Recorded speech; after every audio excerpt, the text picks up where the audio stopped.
Mapagpalang araw. Ito po inyong kaibigan kay Jesus, Brother Manny Bautista. Andito po ako sa tahanan ni Nanay Tali. Isa siyang senior citizen at meron po siyang kapansanan kasi na-stroke siya. Ito para makikita niyo po siya. Yan. Ito po ako. Ayan. Lagi nakahiga.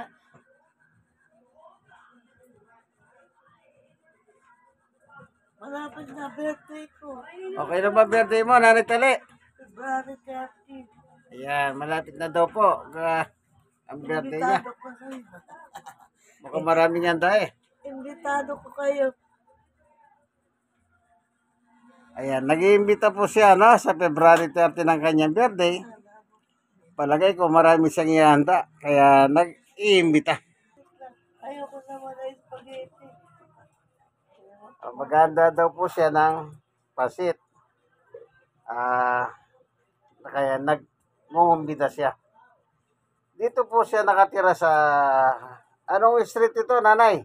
San Felipe. Ayan, San Felipe Street. Ano ba yung street doon? Yung papasukan mo ron? Pagpapasok ka dito sa Felipe, ano bang street yun nandun? Magino. Magino ba yan? Dito sa Lacson, ano? Yan. Pwede po kayong dumaan dito sa Lacson. Ipagtanong nyo na lang si Nanay. Si Nanay Tali. Ayan, kung saan siya nakatira. Pwede niyang gamitin yung Santos apelyido niya sa pagkadalaga. At Aguinaldo naman sa pagkaasawa niya. Sa asawa. Kung gusto niyo po makipag-birthday sa kanya, sa February 13. Yan. Yan po tatandaan ninyo, ano? Birthday niya. Ngayon ay mag-aaral po tayo ng salita ng Diyos kahit sandali lang mula dito sa Poemen Bible. Dito po pala yan, barangay. Barangay, anong barangay, Nanay Tali? 104. Zone 8. District 1, Tondo, Manila. Yan. 104 Tayo mga tao, ang sabi ni Pablo, nagkasala sa Diyos. Kaya walang taong pwedeng magsabi na ay ako, wala naman akong kasalanan eh. Pero tingnan muna natin yung salita ni Pablo. Ayon dito sa epistola ng Roma. Kasi po si Pablo po nakarating ng Roma, siya po yung nangaral dito. Sabi niya, Roma 3:23, sapagkat ang lahat ay nagkasala at walang sino man nakahabot sa kalwalhatian ng Diyos. Lahat daw po, wala na sa tinira. Lahat tayo nagkasala, sabi niya, lahat ng tao. Kaya tayo po sa harap ng Diyos, tayo makasalanan. Ngayon, meron ba lunas para yung kasalanan natin ay mawala? Opo, merong lunas. Simpleng-simple lang ang lunas, kaibigan. Hindi ka mahirapan. Ito, siya mismo, ang Panginoong Yesus naman ang magsasalita kung ano ang pwede mong gawin para yung kasalanan mo ay matanggal, mawala. Sige, basahin po natin ang epistola naman. Gawa 26. Ito po sabi ni Jesus, at ang kausap niya po rito si Pablo. Sa tagpong ito po sa Damasco, si Apostol Pablo nasa lupa, ang Panginoong Yesus nandun na po sa langit. Bumalik na siya sa langit na kanyang pinanggalingan. Ito sabi niya, paano mapapatawad ang kasalanan ng tao? Dito po, Gawa 26:18. Sabi niya kay Apostol Pablo ganito, Imumulat mo ang kanilang mga mata. Ibabalik sila sa kaliwanagan mula sa kadiliman. Ililigtas sila sa kapangyarihan ni Satanas at ibabalik sa Diyos. Amen. At sa pamamagitan ng pananampalataya nila sa akin, sila'y patatawarin sa kanilang mga kasalanan at mabibigyan ng lugar kasama ng mga tao ginawang banal ng Diyos. Yun. Amen. Napakasimple lang pala, kaibigan, para mapatawad ang iyong kasalanan. Ngayon, ang pinag-uusapan dito, walang malaki, walang maliit na kasalanan. Basta sinabi ni Pablo, lahat ng tao nagkasala. Ibig sabihin, hindi mo pwedeng, ikaw, konti lang ang kasalanan ko, ikaw marami, walang ganyanan. Pag sinabing lahat nagkasala, lahat tayo pantay-pantay ang kasalanan. Walang kasalanan na malaki, walang kasalanan na maliit. Pag sinabi nagkasala ang tao, may kasalanan siya. Hindi pinag-uusapan kung marami siyang kasalanan, nakakaunti ang kanyang kasalanan. Basta ang issue rito, lahat tayo nagkasala. Ngayon, paano mapapatawad yun? Ngayon nga, sabi ng Panginoong Yesus ay, at sa pamamagitan ng pananampalataya nila sa akin, sila'y patatawarin sa kanilang mga kasalanan at mabibigyan ng lugar kasama ng mga taong ginawang banal ng Diyos. Napakaliwanag po pala. Sumampalataya ka lang sa Panginoong Yesu-Kristo, patatawarin ka niya sa iyong kasalanan. Amen. O, di ba napakadali lang po? Nagtataka naman ako sa iba. Gusto nilang matanggal ang kasalanan nila, iba't ibang sakripisyo ang ginagawa nila. Halimbawa, pagmahal na araw, nagpepenitensya, nagpapasa ng mabigat na krus. Yung iba naman, yung nagpapaspas ng ganyan, pinadudugo yung likod. Yung iba naman, inaambalos ng ng saging. Pinapalo ng ng saging. Stem. Hindi ko masyado kabisado sa Tagalog yun eh. In English ko, stem. Inaampas ng ganun yun. Bakit kailangan mo ba magpakahirap, kaibigan? Para lang mapatawad ang kasalanan mo. Sabi lang ni Jesus, sumampalataya ka sa akin at patatawarin yung kasalanan mo. Yung iba naman, bukod sa nagpipinitensya sila, nakikita nyo pagka may piyesta, lalo na sa piyesta ng Quiapo, yung andas, tumatalos-talos sila, parang silang mga hunggoy. Nagbibitin sila doon sa cross. Bakit kailangan magganong ka pa? Naglalakad ka, wala sa pinapaha mo. Tapos may napaka ka matulis na bagay, masusugatan ka pa. Hindi ganun ang parahan ng Diyos. Yan ay, ito, wala pong personalan ito. Yung nakikita kong yan, halimbawa, yung prosesyon, o yung traslasyon, pinapahirapan mo yung katawan mo. Balyahan dito, balyahan doon. Kaya ang dami nasasaktan. Sa tingin nyo po ba yan ang parahan ng Diyos? Para kayo mapatawad? Hindi. Magpasang ka ng cross. Pahirapan mo sarili mo, gumugulong-gulong kang gano'n sa kalsada, mainit ang araw. Hindi gusto ng Diyos yan. Ang gusto ng Diyos, samampalataya ka lang sa Kanya. Ngayon, yung iba, sabi nila, eto napapanood ko lang po sa TV yan. Kaya daw sila nananampalatayang ganyan ng parahan kasi nga, meron silang hinihingi, meron silang gustong makamit.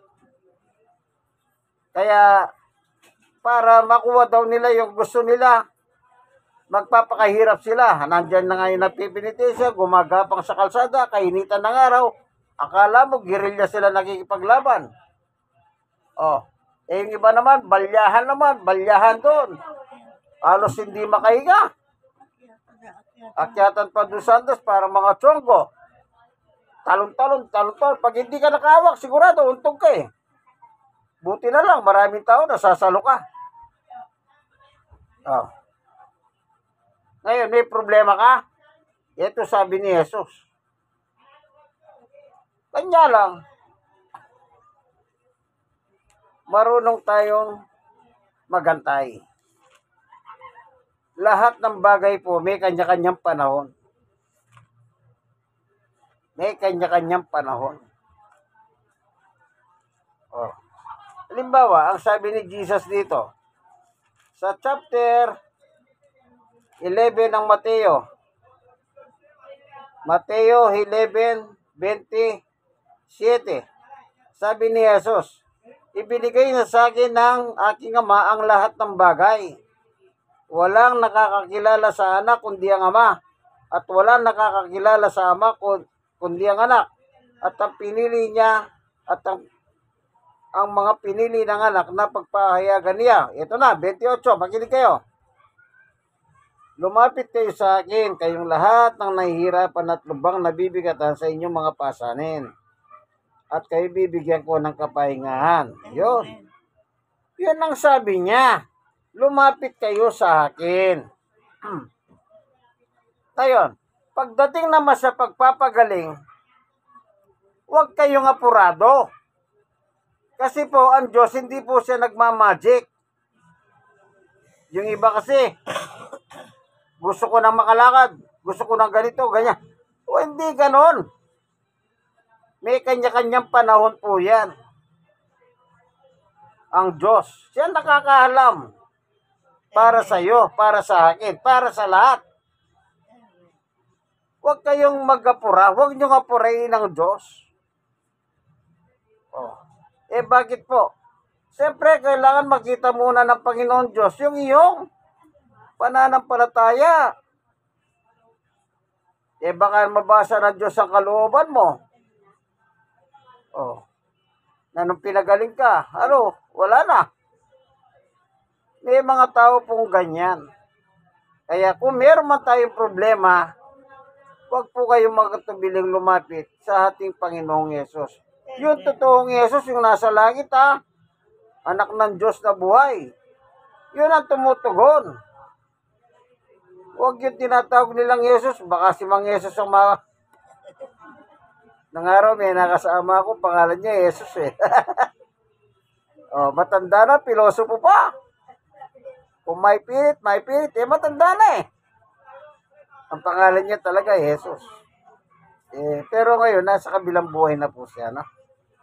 Pero nakakatawa po yun. Na sa kabila ng may edad siya, matyaga po siya. Kasama ko siya noong araw. Sayang nga lang at patay na. Kung hindi patay, baka makilala pa ni Nanay Tali si Mang Jesus eh. Yan. Kaya, tandaan niyo po, may lunas sa kapatawaran. Kailangan po mapatawad muna yung ating kasalanan. Then, susunod na po yung mga pagpapala ng Diyos. Ganito, meron akong nakausap nung araw, ang sakit niya po is stroke. Naglalakad siya, meron siyang tungkod. Tapos, binati ko siya. Kumusta ka na, brother, kako? Sabi niya, okay naman, nakakapagsalita eh. Anong sakit mo, kako? Sabi niya, na-stroke ako eh. Kasi nakikita ko, naglalakad siya. Ngayon, kung hindi mo siya makitang nagtutungkod, hindi mo naman alam na na-stroke siya eh. Kanya lang, dahil nung nakita ko nagtutungkod, sigurado. Yun na yung nasa kaisipan ko, kaya binati ko siya. Tinanong ko siya, sa tingin mo ba, bakit ka na-stroke ako? Alam niyo po ba kung ano sagot? Ang pangalan niya, Larry. Doon sa, ano bang street yun? Esteban Street yata. Sagot niya sa akin, pinarurusahan ako ng Diyos sa aking kasalanan. Ito, na-stroke ako, sabi niya. Pati Diyos pinagbintangan niya. Pinarurusahan daw siya ng Diyos. Kaya siya na-stroke. Tapos sabi ko sa hindi totoo yan. Akala mo na pinarurusahan ka ng Diyos. Sa totoo, hindi ka naman pinarurusahan. Eh, tinanong ko ulit siya, ilang taon ka na ba na-stroke? 5 taon. O, kita mo na. Naka 5 taon ka na, buhay ka pa. Hanggang ngayon, nakakalakad ka pa, nakakapagsalita ka pa. Oh, eh, di ko talagang galit ang Diyos eh. Di yung araw ng na-stroke ka, di tumaretso ka na. Namatay ka na. Oh. Hindi. Kung minsan po, alam nyo, yung mga sakit, dumarating sa buhay natin, may mga purpose yan. Bawa, nagkasakit ka. Eh, di gagawin mo, magdasal ka sa Diyos. Kung hindi ka pala dasal, magdasal ka. Kung minsan yung mga sakit, alam niyo po, kaya kung minsan sabi ko, mas maganda ka, magkasakit ang mga tao eh. Bakit? Eh, walang panahon sa Diyos eh. Pero pagka may sakit, tawag ng tawag sa Diyos, inaabala ang Diyos. Eh, bakit po? Ganon kasi ang natural ng tao. Pag malakas siya, wala siyang pakialam sa Diyos. Pag meron ng problema, yun. Tawag ng Diyos. Gusto niya, pakialaman na siya ng Diyos. Hindi po. Lahat naman po tayo mahal ng Diyos. Hindi po niya tayo pinaparusahan. Gaya ng inaakala ng iba, lalo na kung nagkaroon ng iba't ibang mga problema sa buhay, akala nila, pinaparusahan sila, pinahihirapan ng Diyos. Kaya kung minsan sabi nila, kung meron Diyos, bakit kami nagkaganito? Ako naman, napakabait ko, wala naman akong kaaway, wala naman akong inagarabyado. Pero bakit nagkaganito ko, samantalang yung kapitbahay ko, walang niya? Bakit hindi siya nagkakasakit? Pati yung kapitbahay, pinakikialaman eh. Oh, siya rin mabait yung kapitbahay, walang niya, pero yung walang yang. Alam niyo po, ano man po ang gawin ng Diyos sa buhay natin, wala tayong magagawa. Ano? Kaya lagi ko sinasabi, huwag po kayo tumigil sa pagdarasal, pagpapasalamat sa Diyos. Pagpapasalamat yung iba naman, dasal na dasal, hingi ng hingi. Hinihingi. Pinagdasal. Hindi sila marunong magpasalamat. Puro sila hingi ng hingi. O, tama ba yon? Hindi ganon ang kailangan po pag nagdadasal kayo sa Diyos, pasalamat po muna kayo. Pasalamatan nyo ang Diyos. Kahit hindi po kayo iingi, bibigyan naman kayo ng Diyos eh. Ganon po ang Diyos, mapagmahal na Diyos yan. Kaya kung minsan tawagin po nila ang Diyos, Diyos na naglalahan. Siya po naglalahan. Kaya nabasa nyo pa yung Ama namin? Oh, Nanay Tali, alam mo bang i-reset yung katang Ama namin? Alam ko. Nanalo pa lang ako, alam ko na yan. O sige nga, sige. Dasalin mo nga. Ama namin, sumasalangit ka. Sabay na ngalan mo. Kapasabi na karabo. Tanda na lobo. Ito na lupa para na sa langit. Bigyan pa kami na aming kakain sa araw-araw. At makahanap pa kami sa aming mga sala. Kaya na magpatawad namin sa kakasala sa amin. At wag mo po, ipahintulot sa tukso. At ito mo kami sa lahat ng masama amin. Oh, kabisado ni Nanay, ano? Yung Ama namin. Oh, ano nakalagay doon? Ama namin, nasa langit ka. Bigyan mo kami ng aming pagkain na araw-araw. O hindi po ba araw-araw tayo kumakain, pero tayo kinakain? Yung iba hindi man nila dinadasal nyo, pero binibigyan sila ng pagkain ng Diyos eh. Ganyan po kung umibig ang Diyos sa tao.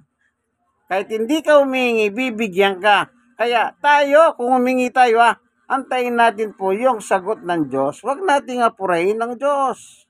Ama namin, na Panginoong Maria. Oh. Balahati. Huwag po nating apurahin ng Diyos. Kasi yung iba po, apurado eh. Akala mo, huwag po nating apurahin ng Diyos. Kasi tignan nyo yung iba hindi nga nila pinasasalamatan ng Diyos pero yumayaman sila. O, kita nyo? Tuloy sabi ng tao, yung kapitbahay ko walang yaya pero kayaman, sakay, mayaman. Eh bakit kami? Hindi naman kami walang yaw, hindi kami mayaman. Pagdating po sa ganyan, pabayaan niyo po ang Diyos. Ang Diyos po nagpapasyan yan. Huwag niyo pakialaman. Ang pakialaman mo yung buhay mo. Amen. Eh di ba, mainggitin. Wala namang yatid mabuti yan kung mainggitin ka. Kaya ang gagawin mo hanggat nabubuhay ka, lagi mo siyang pasalamatan. Okay? Meron bang talata? Meron bang utos si Pablo? Na pasalamatin po natin ang Diyos sapagkat si Pablo po ay apostol ng mga kahentilan. At tayong mga hentil po naman ay si Pablo ang apostol sa Biblia. O basahin ko, sabi ni Pablo sa unang Tesalonica chapter 5:16, magalak kayong palagi, 17, palagi kayong manalangin, o kita nyo, 18, at magpasalamat kayo sa Panginoon Diyos sa lahat ng pagkakataon, no? Sinabi ba ni Pablo dyan, humingi ka ng humingi? Hindi naman sabi ni Pablo, manalangin ka, magpasalamat ka sa Diyos. Yun ang utos. Hindi ba? Pag Lord, Diyos ko, bigyan mo akong ganyan. Diyos ko, bigyan mo ako ng ganito. Diyos ko, bigyan mo akong ganito. Hindi nga. Yung nga nakasulat, diba? O, ulitin natin Unang Thessalonica chapter 5. Magalak kayong lagi, palagi kayong manalangin at magpasalamat kayo sa Diyos sa lahat ng pagkakataon. No. Meron ba nakalagay dyan humingi ka ng humingi? Wala naman Magpasalamat. Kung minsan po, hindi kayo marunong magpasalamat. Yan ang problema ng tao. Hindi niya kaya pasalamatan ng Diyos, pero araw-araw sa binibigyan ng libreng hangin. Kung alisin ng Diyos ang hangin mo, hindi patay ka. Kaya ka nga nabubuhay, humihinga dahil yung hangin mo na iniingan mo, binibigay ng Diyos sa iyo. Yan ang pagmamahal ng Diyos sa iyo. O sige, magpunta ka sa ospital, sasalpakan ka ng oxygen. Akala mo magkano bayad ng salpakan ng oxygen para makahinga ka lang? Mahal. Sipin mo, yung hininga mo, binabayaran mo. O. Pagkatapos, pag nakahinga ka sa ospital, sabi mo pa ay, maraming salamat po, doktor. Buti pa yung doktor, pinasalamatan mo Pero yung Diyos nagbigay ng hininga mo, wala. O naalala ko rin po nung araw sa ospital, nangangaral ako sa ospital. Alam niyo po ba, meron akong napuntang ospital. Ang napuntahan ko, puro matatanda sila, mga senior citizen. Para silang nagkaroon ng sariling bahay. Yung ospital na yon na napuntahan ko, merong isang kwarto po, matagal na sila nakakumpay doon, hindi pa sila lumalabas. Parang bahay na nila yun Yung ospital, meron pa silang nurse, meron pa silang doktor. Tapos tinanong ko sila. Sabi ko, mga nanay, may tatanong ako sa inyo Sino ba yung nagpasalamat sa inyo kanina nang magising kayo ng umaga kako? Alam niyo po ba, isa lang ang sumagot. So, ibig sabihin, yung ibang pasyente doon sa loob ng kwartong matatanda, hindi marunong magpasalamat. Isa lang ang sumagot Kaya sabi ko, hindi tama po yan. Dapat lang. Kahit nasa ospital ka, pasalamatan mo pa rin ng Diyos. Bakit? Buhay ka At yung magpapasalamat ay mga taong buhay, hindi po patay. Yung mabatay, pwede pa bang magsalita? Hindi na. Kaya halimbawa, nasa ospital ka, nakakompine ka, pasalamatan mo rin ng Panginoon Diyos. Bakit? Buhay ka pa Yan. Ang kausap ni Pablo dito, mga taong buhay, hindi na mga taong patay. Kaya sabi niya, palagi kayong magpasalamat sa Diyos sa pamamagitan ng panalangin. Anong kasunod pa? May kasunod yun Tignan natin. Ito. Tignan natin sapagkat ito ang kalooban ng Diyos para sa inyo, sa inyong pagkikipag-isa kay Kristo Jesus. Yan palang magpasalamat sa Diyos ang may utos na ng Diyos. Kaya nga doon sa ama namin, nasa langit ka, sundin ang kalooban mo. Ano ba yung kalooban ng Diyos? Magpasalamat kayo sa akin, sabi niya. Pagkatapos, hindi kayo marunong magpasalamat sa Diyos, pero gusto nyo, pagpapalay kayo ng Diyos. Mali naman ang inyong katwiran. Di na nga kayo nagpapasalamat, gusto nyo pagpapalay pa kayo ng Diyos. O, di po ba? Gawin nyo muna po yung unang utos na magpasalamat, sundin ang kanyang kalooban. Ngayon, mahirap pang magpasalamatan ng Diyos. Hindi po, salita lang naman yun eh. O, halimbawa, nakaloob ka, kausapin ng Diyos, Panginoon Diyos, maraming po salamat. Binigyan mo kami ng masarap na tulog sa nakalipas na magdamag. O, hindi ba? Alam niyo, yung masarap na tulog, hindi nyo mabibili yan kahit saan. Diyos ang nagbibigay ng masarap na tulog. Under control po ng Diyos yan. Kaya nga, lagi tayong pagpasalamat.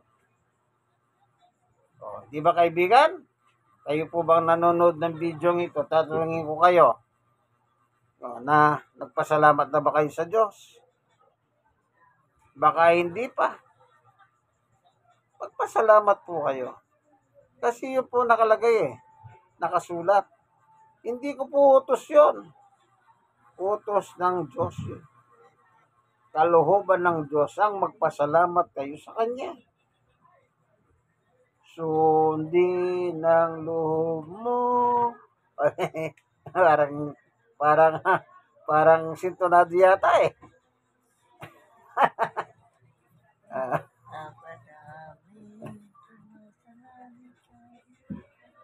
Sambahin ang ngalan mo, mapasahamin ang kaharian mo, sundin ang loob mo, dito sa lupa para lang sa langit. Ayun.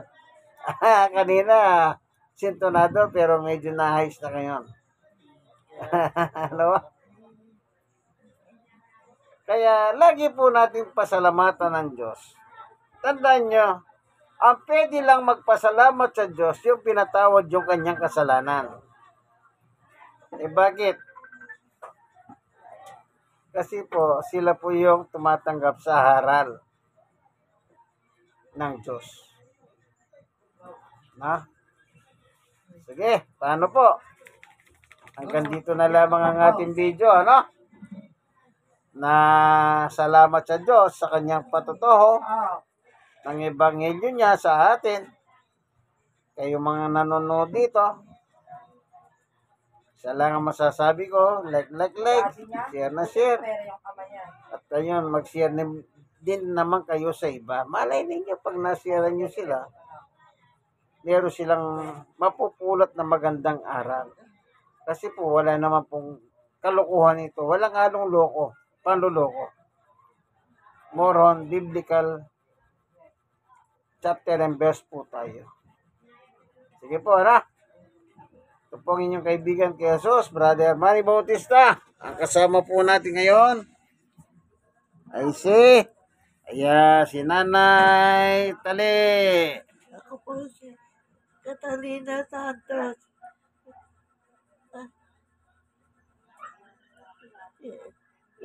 Inaano na ko ni Father Steve. Tuning ko si Star. Ayan. Pastor. Once a week po, pumapasyal ako sa kanya. Nagpipray po kami. Pero bago prayer, may salita ng Panginoon Diyos muna. Nagbubulay muna po kami, Kasi yung salita ng Diyos, sabi nga ng ating Panginoong Yesus, yun ay pagkain ng ating kaluluwa. Sa 1:63. Kaya maganda po yun.